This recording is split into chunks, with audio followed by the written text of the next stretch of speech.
Nós vamos trabalhar um pouco com dois textos, Mateus 7, 24 a 27 e Lucas 6, 46 a 49. Me acompanhe aí na leitura do texto. Tá? Mateus 7, 24 a 27. Todo aquele, pois, que ouve estas minhas palavras e as pratica, será comparado a um homem prudente que construiu a sua casa sobre a rocha. Caiu a chuva, transbordaram os rios, sopraram os ventos, bateram com força contra aquela casa e ela não desabou, porque tinha sido construída sobre a rocha. E todo aquele que ouve estas minhas palavras e não as pratica, será comparado a um homem insensato que construiu a sua casa sobre a areia. Caiu a chuva, transbordaram os rios, sopraram os ventos e bateram com força contra aquela casa, e ela não desabou, sendo grande a sua ruína. Vamos orar? Deus, tu conheces o coração do teu povo, o coração de cada um de nós que aqui está. Tu conheces também, ó Deus, o contexto de vida de cada um de nós. Por isso, nessa noite, nós rogamos que teu Espírito nos ajude a aplicar a tua palavra em nossas vidas e, ao mesmo tempo, ó Deus, perceber que os caminhos do Senhor são melhores do que os nossos próprios caminhos. Que optar pelos caminhos do Senhor é fazer uma boa opção, uma opção sábia em cada decisão, em cada comportamento, em cada palavra, em cada atitude do teu povo. Nos ajuda, Senhor, a perceber a verdade da tua palavra. Em nome de Jesus. Amém, Senhor. Esse texto é um texto muito conhecido, muito batido, muito explicado, principalmente para as crianças, né? E eu fiquei pensando, qual é a imagem mental que nós temos desse texto? Olha para essa imagem aí, né? Uma casa construída sobre a rocha, uma casa construída sobre a areia. O texto diz que a tempestade veio, a que estava na rocha permaneceu, a que estava na areia não permaneceu. Mas será que é isso mesmo que o texto está dizendo? Será que é esta a verdade absoluta do texto? Há uma compreensão bastante significativa no estudo da palavra de Deus, que eu preciso pegar alguns outros textos que possam elucidar ainda mais a compreensão do texto, né? E eu fiz então isso. Me ajudem aí. Lucas 6, 46 a 49, que é um texto paralelo, os únicos dois evangelhos que falam sobre essa parábola é Mateus e Lucas. Lembra, Lucas é um médico, tá? E ele então se aprofunda um pouco mais em alguns detalhes. E olha aí o que acontece. Por que vocês me chamam Senhor, Senhor, e não fazem o que eu mando? Opa! Ele já começa a dar para nós uma compreensão ainda maior daquilo que está por vir. Fazer o que eu mando. Por que é que vocês fazem isso? Vocês me chamam de Senhor e não estão dispostos a fazer aquilo que eu estou dizendo para vocês fazerem. Eu mostrarei a vocês a quem é semelhante todo aquele que vem a mim, ouve as minhas palavras e as pratica. Interessante que Lucas começa exatamente do contrário, né? Ele diz agora, eu vou explicar para vocês quem é aquele que ouve e que pratica a palavra. Esse é semelhante a um homem que construiu uma casa, cavou, abriu fundo da vala, lançou o alicerce sobre a rocha. Quando então veio a enchente, as águas bateram contra aquela casa e não puderam abalar, por ter sido bem construída. Mas o que ouve e não pratica é semelhante a um homem que construiu uma casa sobre a terra, sem alicerce, e quando as águas bateram contra ela, logo desabou. E aconteceu que foi grande a ruína daquela casa. Então, percebam, Lucas nos dá um detalhe significativo. Aquela primeira imagem dava a ideia para nós de que o homem chegou, olhou para o terreno, viu uma rocha, construiu a casa sobre a rocha, e o outro olhou, viu o terreno, construiu uma casa sobre a areia. Mas aqui a conversa é outra. Olha a imagem mental que nós podemos tirar dessa. A diferença aqui está em abrir profunda vala e lançar o alicerce sobre a rocha. Ou seja, houve uma atenção maior do que simplesmente olhar, ver o terreno, olhar para a rocha e dizer, vou botar a casa ali em cima. Aqui não. Aqui houve um processo todo, uma disposição de cavar até encontrar a rocha e aí então lançar os alicerces. Dá trabalho. É trabalhoso. É custoso. A vida cristã em si, ela é trabalhosa. Ela é custosa. Ela tem um preço a ser pago. É por isso que Jesus constantemente nos diz assim, você quer ser meu discípulo? Deixa e me segue. Você quer caminhar junto comigo? Existe um preço a pagar. Né? Um preço que, em algumas circunstâncias, é um preço muito alto. Deixar coisas que eu amo, né? Deixar hábitos que entraram na minha vida e no meu coração, mas que eu sei que são condenáveis diante do Senhor. Há trabalho a ser executado. Há um processo a ser executado. Né? Mas há um elemento bastante interessante que eu quero trabalhar com vocês aqui. Luiz Saião, ele diz o seguinte, as piores coisas na vida são feitas com perversidade quando a gente acha que está certo. Por achar que temos razão, nos sentimos livres para agir como bem entendemos.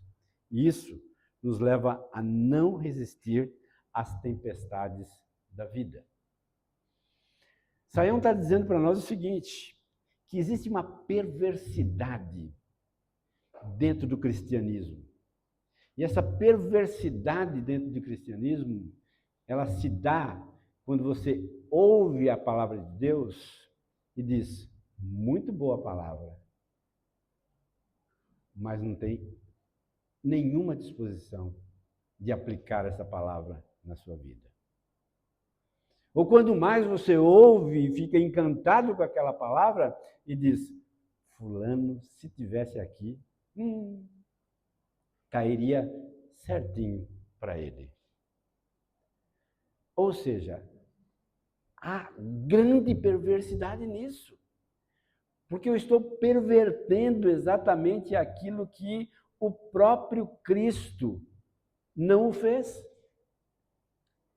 Cristo diz assim, eu vim aqui não para fazer a minha vontade, mas para fazer a vontade do Pai que me enviou.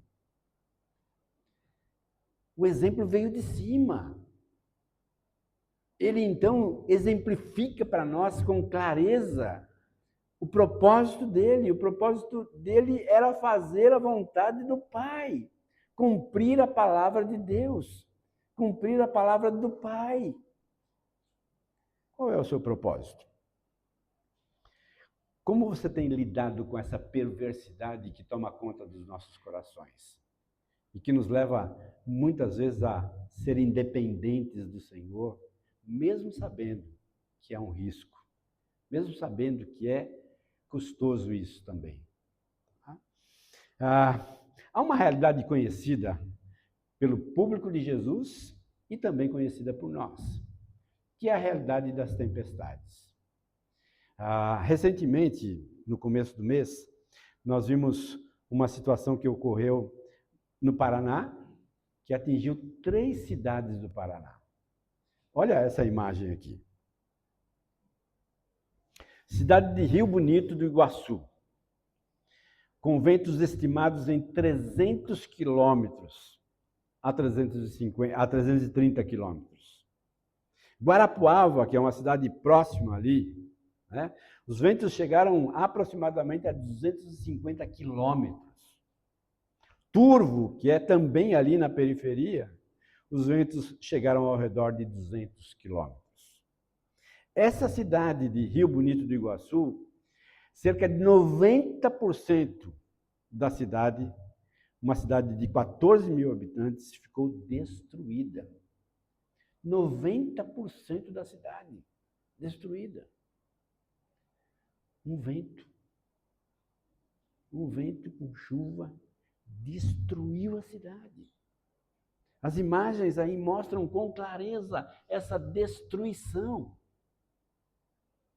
Ou seja, é uma realidade que os discípulos conheciam, os ouvintes de Jesus conheciam, mas é também uma realidade que nós conhecemos. Não está distante de nós. O estrago que isso pode fazer.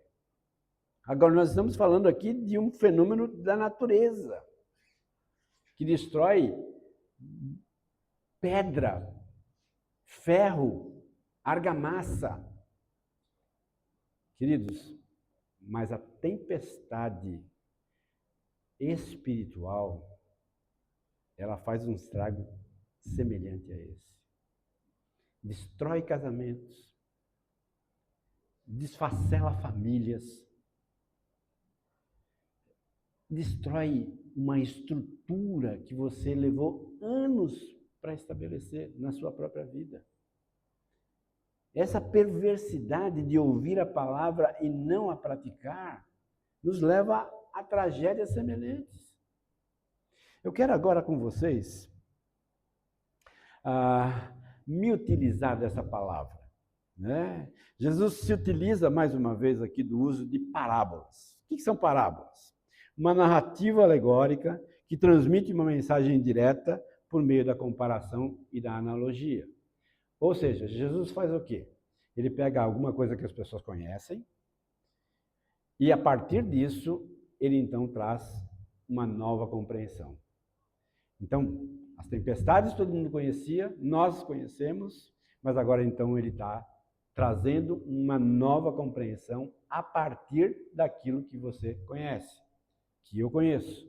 Então ele parte do conhecido para o desconhecido, fazendo então uma comparação sobre essas coisas. Eu desejo tornar então mais claro ainda a mensagem de Jesus para nós, considerando algumas ideias utilizadas no texto de forma direta ou não. Tá? Então são elas: casa, construção, alicerce e tempestade. Vamos juntos. Casa. Qual é a imagem mental que você faz de uma casa? Uma casa é um abrigo, onde você se esconde da chuva, do frio, do sol. Uma casa é a sensação de segurança, ou seja, eu me sinto seguro dentro da minha casa. Né? Eu tenho essa sensação de proteção, de segurança dentro do meu ambiente. Uma casa é um lar. Opa! Né? Além de toda essa estrutura física, é também um lar. E o que é exatamente um lar? É um local onde memórias são estabelecidas.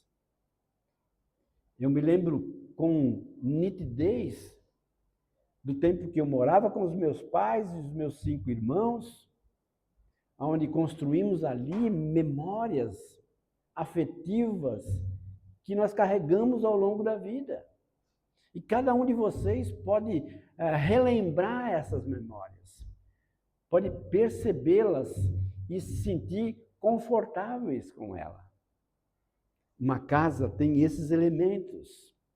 Mas o Senhor Jesus utiliza de casa aqui para falar sobre a vida cristã. A construção de uma vida cristã, a edificação de uma vida cristã, que traga essa sensação de segurança, que traga essa sensação de bem-estar, que traga memórias para cada um de nós. Que seja um abrigo seguro diante das tempestades da vida. Mas fala também de construção, né? Quando você pensa em construir algo, um longo processo, né? Algumas construções levam anos. Né? Aqueles castelos medievais levavam séculos. Né? O castelo onde o príncipe hoje mora, lá na Inglaterra, levou 400 anos para ser construído. Já pensou isso? 10 gerações de arquitetos passaram ali.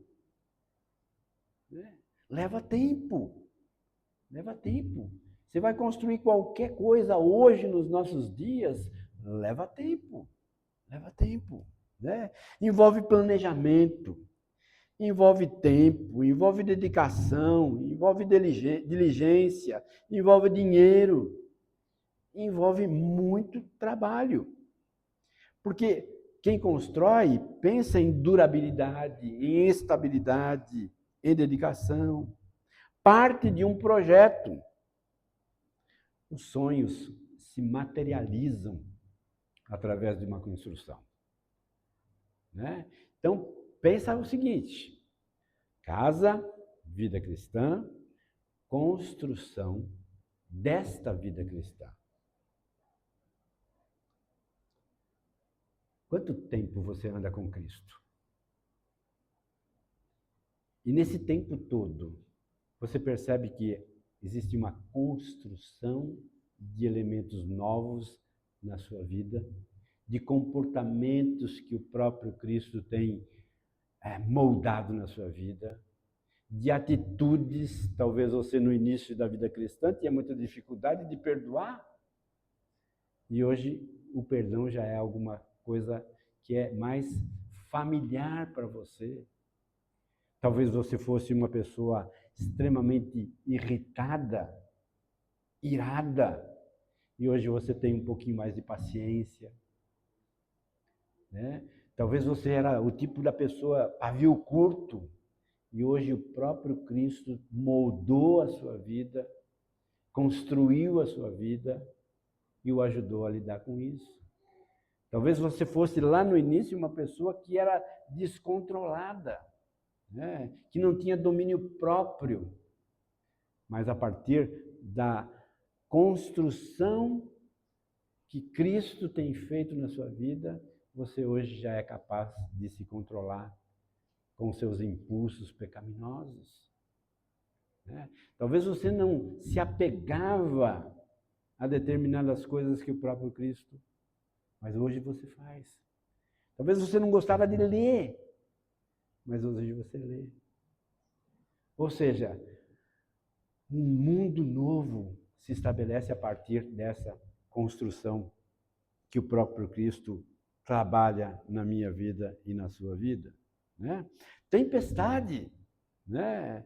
O texto diz que veio uma tempestade de vento forte, chuva torrencial, rios transbordaram, houve enchente e se arremeteu contra ambas as casas. Uma resistiu, ficou de pé, outra não, foi destruída pela fúria da tempestade. Conhecemos o poder da tempestade. Conhecemos a destruição causada pelas tempestades. Não é algo desconhecido de cada um de nós, mas nós entendemos com clareza essa realidade. Alicerce, né? O texto não fala de alicerce, mas o texto dá caminhos exatamente para a gente perceber que a essência é o alicerce. Esse é o centro do ensino de Jesus. E a diferença das construções das casas. Na Palestina do primeiro século, a região do Mar da Galileia era bem arenosa, mas no verão, aquele verão forte, escaldante, o chão era muito firme e aparentava a solidez. Jesus então diz que um dos construtores construiu a casa sobre esse solo arenoso, aparentemente duro, mas sem alicerce profundo. O outro homem cavou uma profunda vala até chegar a um terreno rochoso e então construiu a sua casa. Aqui nós temos o centro do ensino de Jesus. Então, presta atenção daqui para frente ainda mais. O que Jesus quer mostrar com tudo isso? Com essa parábola, com essa história que a gente está cansado de saber.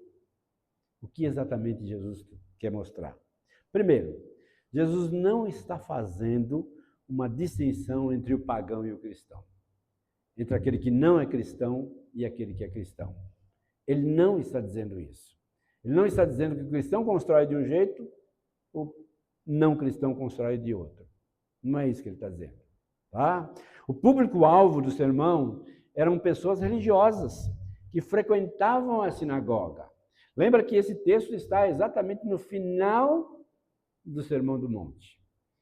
Então, dos capítulos 5, 6 e 7, ele trata do Sermão do Monte e o público que estava ouvindo eram pessoas religiosas. Ele estava dizendo que existem similaridades importantes entre pessoas religiosas ou não. Existem similaridades. Existem igualdades entre um grupo e outro grupo. A missão, tanto do que construiu a casa sobre a areia, como que construiu a casa sobre a rocha, era a mesma. Qual era a missão? Construir uma casa. Né? E essa é a missão de cada um de nós. Né? Eu estou disposto a construir uma casa, o vizinho está disposto a construir uma casa, a missão é igual. Né? As circunstâncias que atingiram cada uma das casas também é igual. Ou seja, o sol nasce sobre o cristão, o não cristão, a chuva cai sobre o cristão e o não cristão, a tempestade chega na casa do cristão, do não cristão. Né? Então, Jesus não está fazendo uma distinção aqui. Não está. O resultado aqui, a diferença aqui, é que um indivíduo resistiu, o outro não. E por que isso acontece? Vamos tratar um pouquinho disso daqui a pouco. Segunda lição. Jesus está demonstrando que homens religiosos podem ser encontrados como sábios ou como insensatos. Ou seja, não há garantia de que você se converteu, você se tornou sábio da noite para o dia. Existe uma construção aí. Tá? O ensino de Jesus, no final do Sermão do Monte, revela a nós não apenas um mestre que tem autoridade para ensinar, mas sim um homem que não apenas dizia qual o caminho a seguir, mas também seguia esse caminho. Então, se você olhar o sermão todo, você vai perceber Jesus dizendo determinadas coisas que ele mesmo fazia. Então, a autoridade de Jesus estava exatamente aí. Né?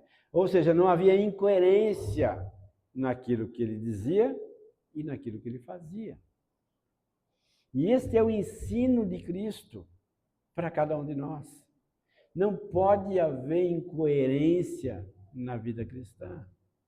Porque a incoerência na vida cristã leva a sucumbir diante da tempestade. Ouvir e não praticar é prenúncio de tragédia. Ouvir a palavra de Deus, gastar o seu tempo aqui debaixo desse teto, ouvindo o sermão, né? Na escola bíblica, aprendendo e não tendo nenhuma disposição de praticar, é perda de tempo. É perda de tempo. Entenda isso. Né?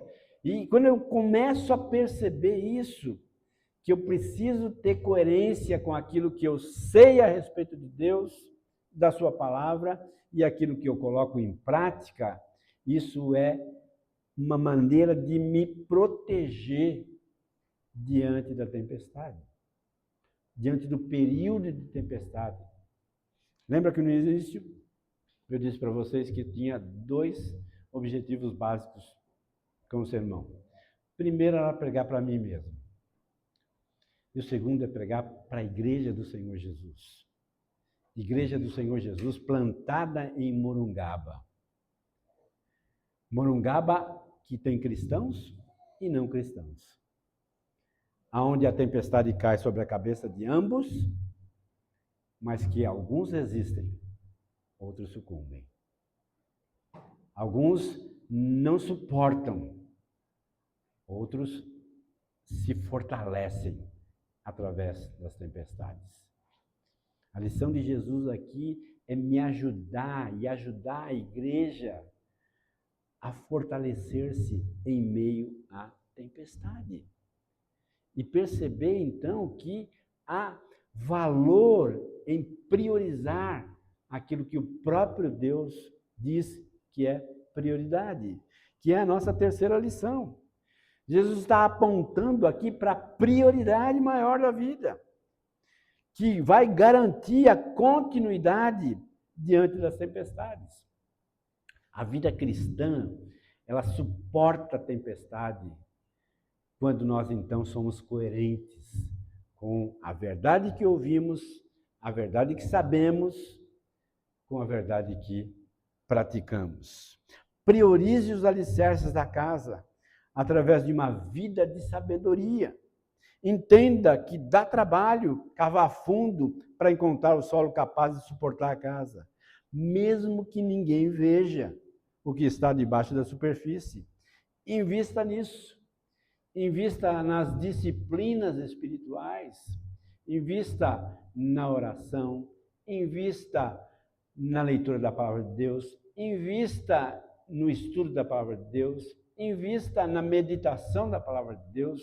Invista na frequência da igreja. Invista em amizades espirituais, no discipulado, na caminhada junto, porque nós precisamos uns dos outros. Isso nos fortalece, isso nos protege, isso nos dá força em meio às tempestades da vida. Agora, lembra, ninguém vê essas coisas. Essas coisas acontecem no secreto. É você com Deus. É você com o Senhor. É você com a palavra. É você. Agora, muitas e muitas vezes, nós estamos mais preocupados com aquilo que as pessoas pensam. Ou seja, ninguém está vendo. Ninguém está vendo. Não precisa ver. Não precisa ver. Porque exatamente o alicerce é construído no secreto. Por isso que as imagens lá mostram que o alicerce foi cavado, a rocha foi encontrada, lançou-se o alicerce ali e depois cobriu de terra. Nenhum de nós vê o alicerce das nossas casas. O prédio que eu moro é um prédio que suporta 4 andares, mas eu não vejo o alicerce. E ali está a maior quantidade de dinheiro, quantidade de tempo, né? Está enterrado. Por isso que suporta. Entenda, invista no alicerce da sua vida cristã. Invista nas práticas espirituais, nas disciplinas espirituais. A Bíblia tem muito a dizer sobre isso. Muito a dizer sobre sabedoria. Observe alguns textos aí. Salmo 111, versículo 10. O temor do Senhor é o princípio da sabedoria. O bom entendimento tem todos os que cumprem os seus mandamentos, e o seu louvor permanece para sempre. Provérbios 1, 7. O temor do Senhor é o princípio do conhecimento. Os loucos desprezam a sabedoria e a instrução. Ou seja, não seja louco. Não despreze. Não despreze a sabedoria que vem do Senhor, que vem do alto para você de graça. Né? Provérbios 9, 10. O temor do Senhor é o princípio da sabedoria e o conhecimento do santo, prudência. Percebe? A Bíblia constantemente martela na mesma tecla. Né? O temor do Senhor, a reverência ao Senhor, a busca pela sabedoria, pelo conhecimento. Não seja louco, não seja insensato, mas seja sábio. Na parábola das 10 virgens, nós encontramos esse termo grego aqui, que significa sensato, ajuizado, discreto ou sábio. A palavra no plural, ela aparece em Mateus 25, 2, que é as viúvas e as suas lâmpadas. Olha o que diz aí. Então o reino dos céus será semelhante a 10 virgens, que, tomando as suas lâmpadas, saíram ao encontro do esposo, e 5 delas eram prudentes e 5 loucas. Eu falei viúvas, mas são virgens, né? 5 delas eram prudentes, é essa palavrinha aqui, prudência. Prudência é o quê? É se antecipar àquilo que pode vir a acontecer. É estar um passo à frente. Por isso, investir no alicerce é estar um passo à frente na possível tempestade. Porque ela vai chegar. Ela vai chegar.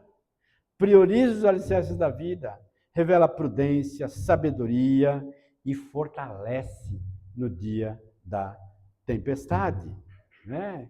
Para a gente começar a nossa conclusão aqui, tá? Eu iniciei aqui com o título 2 e 2 igual a 1. Ou seja, 2 construtores, 2 casas, no final só uma ficou em pé. Agora eu quero encerrar com uma triste estatística sobre o cristianismo no nosso país. Estatística essa feita recentemente por um órgão competente. E ela diz que é 1 por 1. Ou seja, para cada um cristão firme, nós temos um cristão que abandonou a fé, que se desviou, que hoje não anda mais nos caminhos do Senhor.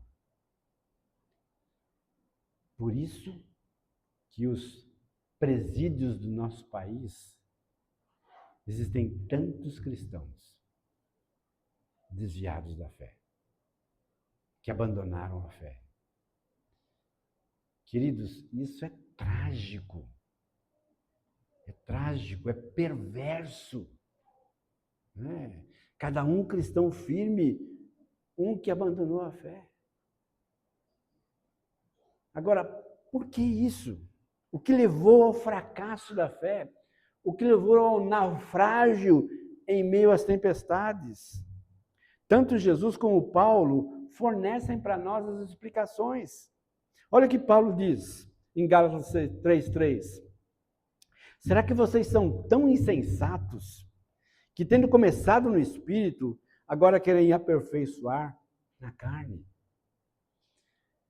Ou seja, o motivo do fracasso é quando a gente empolgadamente começa o cristianismo, nos primeiros anos da fé, disposto a encarar essas verdades e a praticá-las na nossa vida, mas num dado momento a gente simplesmente deixa isso e começa então a uma caminhada na carne. Na carne. Ou seja, nós estamos exatamente nesse ponto como cristianismo no Brasil. Muitos começaram bem, mas terminaram mal. Como é que você tem começado a sua vida cristã? Foi um bom começo? E como é que você tem mantido isso? Como é que você tem levado a sua vida cristã? É a pergunta nessa noite. Jesus também nos ajuda com essa parábola. Porque se vocês me chamam Senhor, Senhor, não fazem o que eu mando. Eu vou mostrar a vocês a quem é semelhante todo aquele que vem a mim, ouve as minhas palavras e as pratica. É semelhante a um homem que, ao construir uma casa, cavou, abriu fundo a vala, lançou os alicerces sobre a rocha. Quando veio a enchente, as águas bateram contra aquela casa e não puderam abalar, por ter sido bem construída. Ou seja, Paulo diz, vocês começaram no Espírito e agora estão se aperfeiçoando na carne. Isso é fracasso. Jesus diz, construam a vida de vocês com perseverança, com sabedoria, com prudência, porque ao fazer isso, a casa vai ficar de pé em meio às tempestades.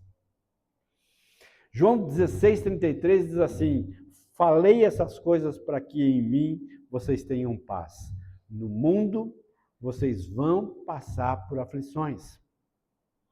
No mundo vocês vão passar por tempestades. Alguns de nós constroem a vida achando que a tempestade nunca vai chegar. Que nunca eu vou passar por situações difíceis. E realmente, existem temporadas que nada acontece. Existem anos que nada acontece, que está tudo bem. Mas lembra, vai chegar.